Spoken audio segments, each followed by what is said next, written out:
Learn about another voice and culture of Taiwan with We Love Hakka. 现在就让我们一起加入客家风情，大家来讲客家吧。Hello everyone, it's time for Practical Hakka on FM 100 Icrt. Hello， 你好，大家好，我係 Alice Pong。Hello, 你好，大家好，我係 Joseph Ling Lim Zapsu, teaching you new vocabulary. New vocabulary, 新字嘛，我们每次都会教一些新的单词，所以干脆教这个字好了，新。新 that means new. There's a lot of things that are associated with the word new.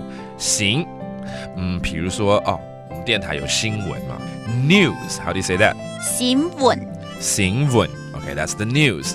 然后呢，也有呢，比如说到一个公司，或者说一个行业、一个演艺圈有新人进来，对不对 ？A newbie, okay, someone that is fresh to a company, organization, or even an industry. 新人，新人 okay, that means newbie.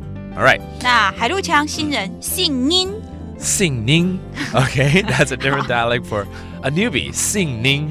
其实新人呢，有时候也会想到就是那个新郎跟新娘。Yeah, it's interesting in Chinese when you say a newbie, you can also refer it to a newlywed. 其实英文也会这样讲 ，newlywed 就是刚结婚的人哈。The bride is 新娘，就比较简单，就新娘。对，那新郎 the groom， 新娘公就是新娘的老公，就新娘公，然后就多一个公就变成是新郎了嘛。对，不错，这样子很容易记哈。Okay, actually the bride is 新娘。对，就是新娘。Okay, that's the bride. But if you're the groom, you have the term you are the husband of the bride, which is 新娘公。Okay, just the addition of 公, which means a husband, would define the term groom. Very interesting. 好，我们来造个句好了。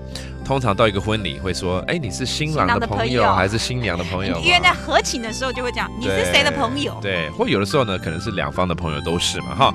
When you're at a wedding, you might ask, "Are you friends with the groom or with the bride?" 你是新娘的朋友吗？是新娘的朋友嘛？是新娘的朋友嘛？ Okay, that means are you friends with the bride? All right, let's review these terms. The news, 新闻 and then a newbie, a new person in a company, 新人 and then finally the groom and the bride. The bride is 新娘 and then the groom is 新娘公 Yeah! That's the groom. There you go, all about 新huh? 对 All right, it's all about being new. And that does it for today's Practical Hakka. 什么太感？俺是谁张伟了。客家风情由行政院客家委员会监制。We Love Hakka has been brought to you by the Executive Yuan's Council for Hakka Affairs.